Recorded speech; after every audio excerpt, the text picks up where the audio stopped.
College के आखिरी semester की परीक्षाएं खत्म होते ही हम 6 दोस्तों ने तय किया कि अब एक ट्रिप बनती है। 4 साल की दोस्ती, असाइनमेंट्स, प्रेजेंटेशन और अनगिनत लेट नाइट ग्रुप स्टडी के बाद हम सबको एक ब्रेक चाहिए था। आर्यन ने सबसे पहले कहा, गोवा चलते हैं। लेकिन भीड़-भाड़ वाले बीच पर नहीं। कुछ अलग, कुछ सीक्रेट। सबको आइडिया पसंद आया। इंस्टाग्राम वाला शोरगुल नहीं, हमें चाहिए था एक शांत, सुनसान जगह, जहां सिर्फ समुद्र की आवाज हो और हम। समस्या थी रहने की जगह।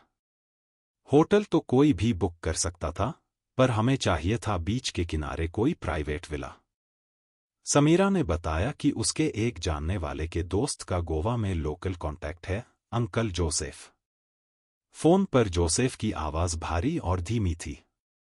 तुम लोग अगर शांति चाहते हो तो मेरे पास एक जगह है, मेन बीच से दूर। एक पुराना पुर्तगाली स्टाइल विला। आसपास कोई नहीं, बस एक केयरटेकर है, रघु। वही खाना भी बना देगा।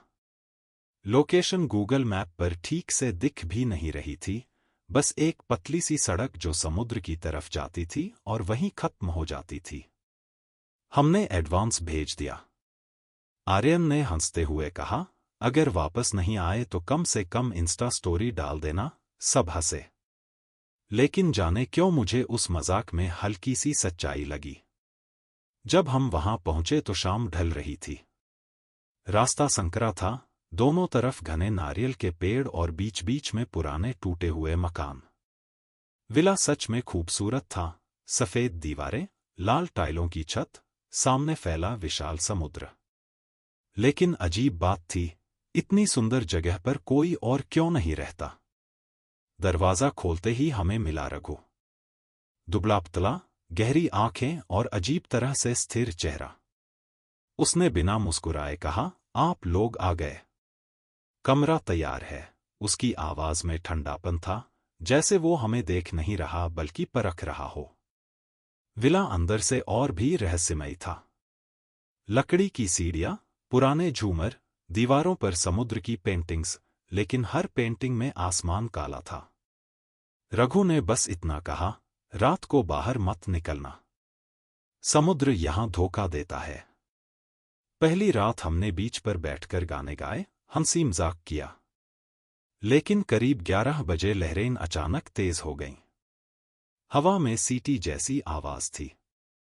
ऐसा लग रहा था जैसे कोई बहुत दूर से पुकार रहा हो।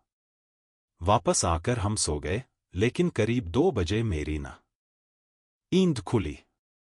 ऊपर लकड़ी की फर्श पर धीमे कदमों की आवाज आ रही थी। जब बाहर निकला तो गलियारा खाली था।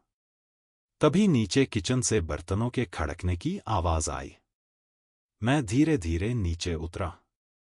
किचन में लाइट जल रही थी और रघु चूल्हे के पास खड़ा था। आप सोए नहीं? उसने बिना मेरी तरफ देखे पूछा। मैंने कहा, प्यास लगी थी। वो धीमे से मुस्कुराया। यहां रात को नींद कम ही आती है। उसकी मुस्कान अजीब थी, होंठ मुस्कुरा रहे थे, पर आंखें नहीं। सुबह सबने माना कि रात में अजीब आवाजें आई थीं, किसी को दरवाजे पर दस्तक, किसी को खिड़की पर खरोंच। आर्यन ने सबको समझाया कि पुराना घर है, आवाजें आती हैं। लेकिन दोपहर में जब हम विला के पीछे वाले बीच पर गए तो रेत पर अजीब निशान थे, जैसे किसी ने भारी चीज घसीटी हो।